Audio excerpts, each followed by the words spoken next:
विद्यार्थियों नमस्कार।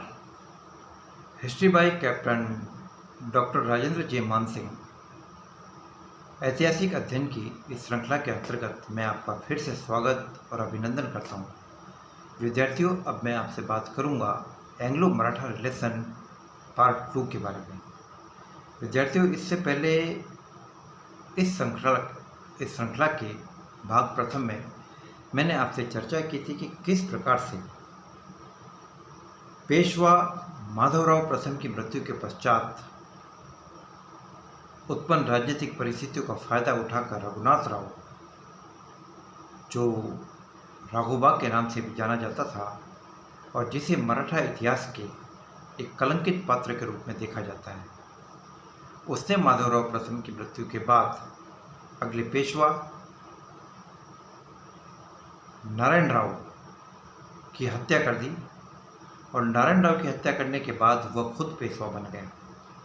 लेकिन विद्यार्थियों, मराठा राजनीति में रघुनाथ राव के इस कदम को घृणा की दृष्टि से देखा गया और उसको हत्यारा राघोबा के नाम से संबोधित किया गया। ऐसी विकट स्थिति में मराठा साम्राज्य को संचालित करने का काम किया इतिहास प्रसिद्ध बालाजी जनार्दन ने। विद्यार्थियों, बालाजी जनार्दन जो अपने आप में मराठा कूटनीति का परिचायक था, मराठा कूटनीति का एक नायाब उदाहरण बालाजी जनार्दन अर्थात नाना फडणवीस में देखा जाता है। और नाना फडणवीस ने एक परिषद का निर्माण किया जो 12 भाई परिषद कहलाती थी। इस परिषद ने नारायण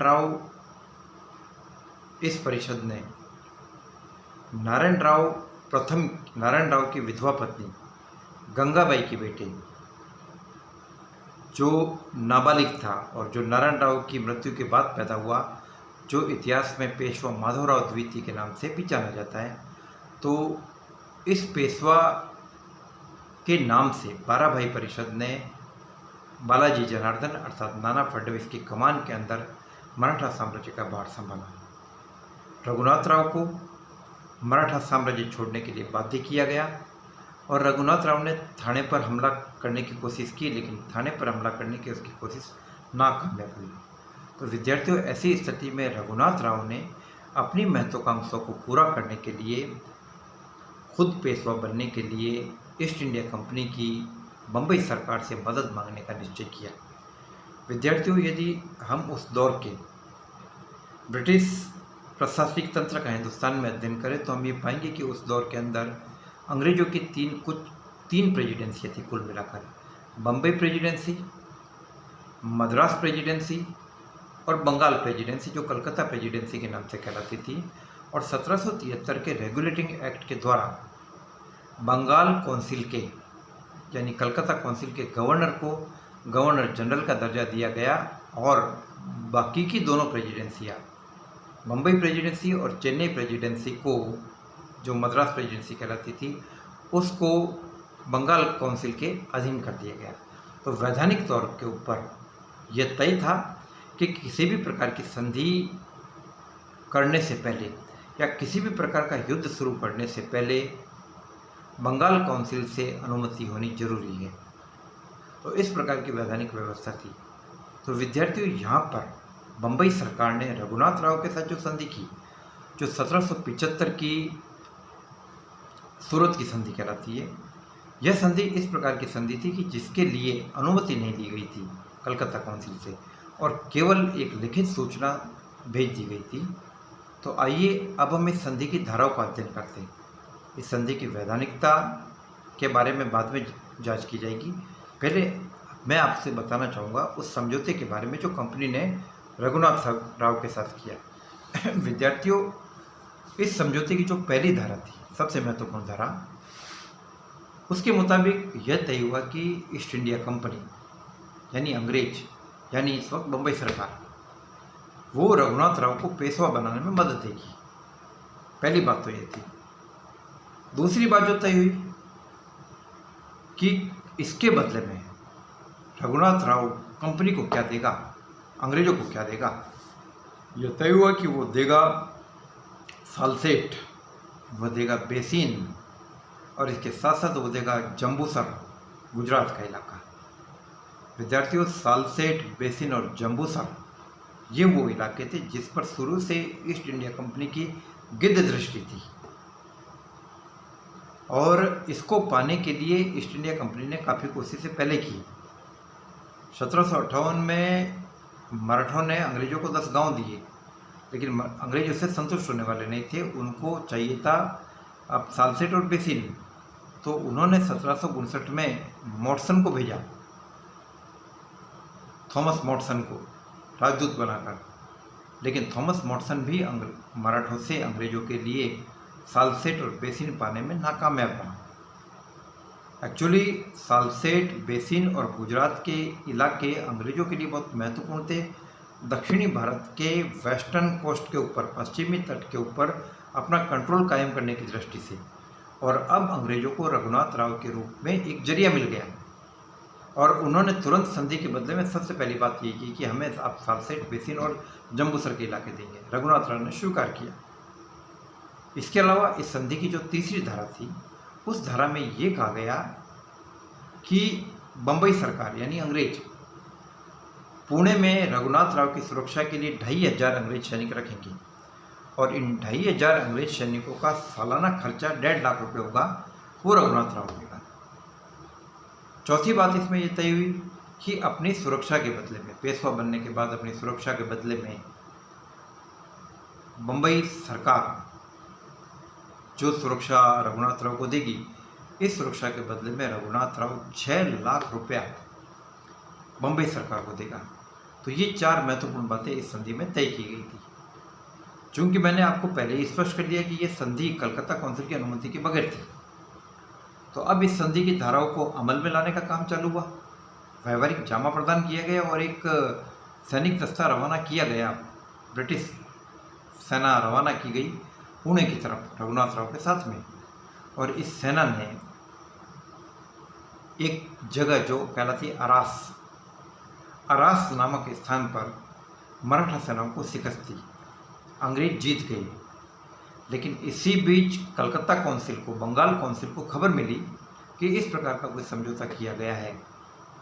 तो चूंकि 1773 के रेगुलेटिंग एक्ट की धारा के अंतर्गत कुछ बातें ऐसी तय की गई थी कि अंग्रेज तब तक किसी भी स्टेट के, किसी भी क्षेत्रीय ताकत के आंतरिक मामलों में हस्तक्षेप नहीं करेंगे जब तक कि ब्रिटिश हितों को नुकसान नहीं पहुंच रहा है या ब्रिटिश मामलों में हस्तक्षेप नहीं किया जा रहा है।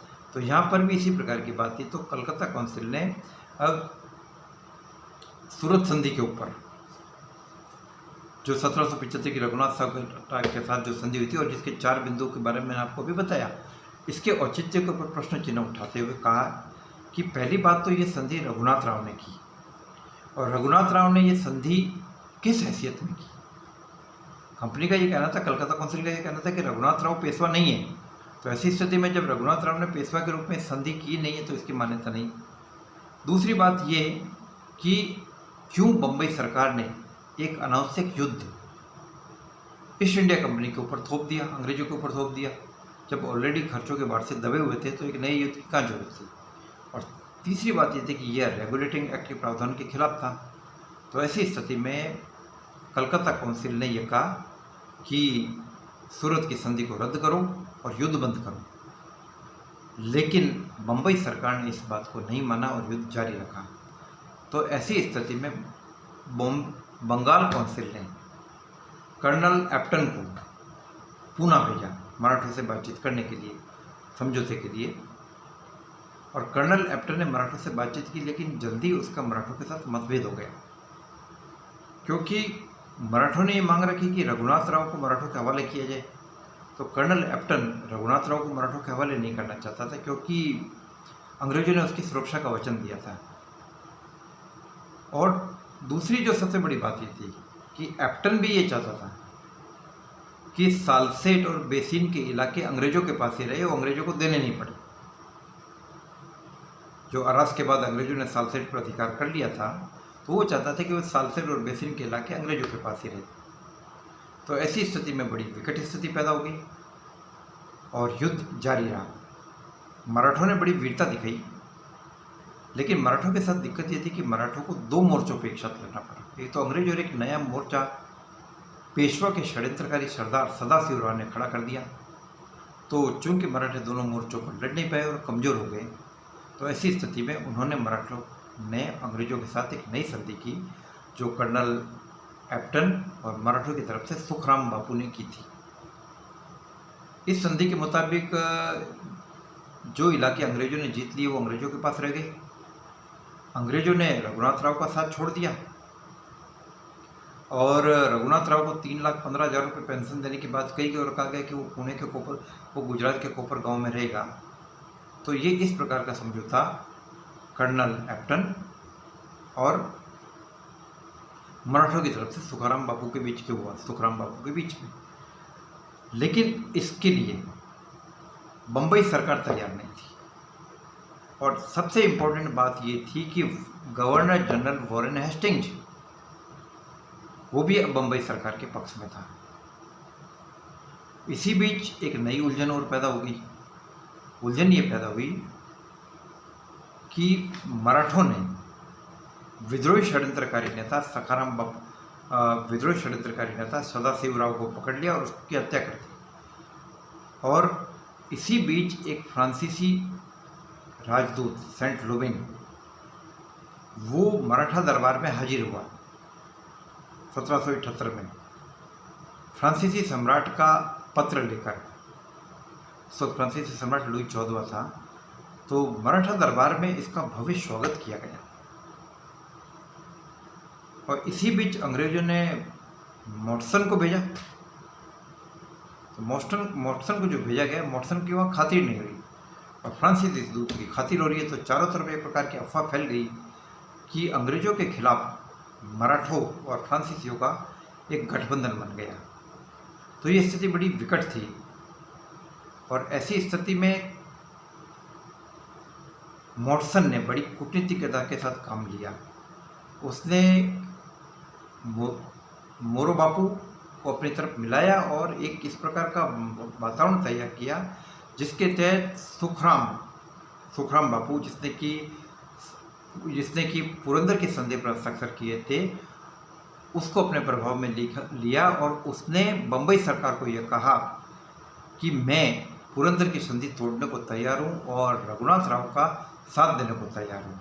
तो बम्बई सरकार ने यह कहा कि जब पुरंदर की संधि पर हस्ताक्षर करने वाला सुखराम बापू ही संधि की शर्तें तोड़ना चाहता तो हमें युद्ध जारी रखने में क्या दिक्कत है। और वॉरेन हेस्टिंग्स भी बम्बई सरकार के साथ था। पुनः युद्ध का माहौल बना और पुरंदर की संधि को रद्द करते हुए एक बार फिर से बम्बई सरकार युद्ध के अंदर कूद पड़ी। विद्यार्थियों ये ध्यान रहे कि संघर्ष के इस चरण में बम्बई सरकार और वॉरेन हेस्टिंग्स एक मत थे, लेकिन बंगाल प्रेसिडेंसी कलकत्ता काउंसिल अभी भी बम्बई काउंसिल से और वॉरेन हेस्टिंग्स से इत्तेफाक नहीं रखती थी। इस कक्षा के पार्ट 3 के बारे में मैं आगे चर्चा करूंगा। तो अभी तक मैंने आपको बताया कि किस प्रकार से पुरंदर की संधि के बाद अंग्रेजों और मराठों के बीच के आपसी संबंध किस प्रकार से रहे। जल्दी मैं आपसे पार्ट 3 में इसके बारे में आगे और बात करूंगा। स्वस्थ रहिए और अपने स्वास्थ्य का ध्यान रखिए और किसी भी प्रकार की दिक्कत हो तो आप मेरे से 9928482295 व्हाट्सएप पर कॉन्टैक्ट कर सकते हैं। जय हिंद, जय भारत।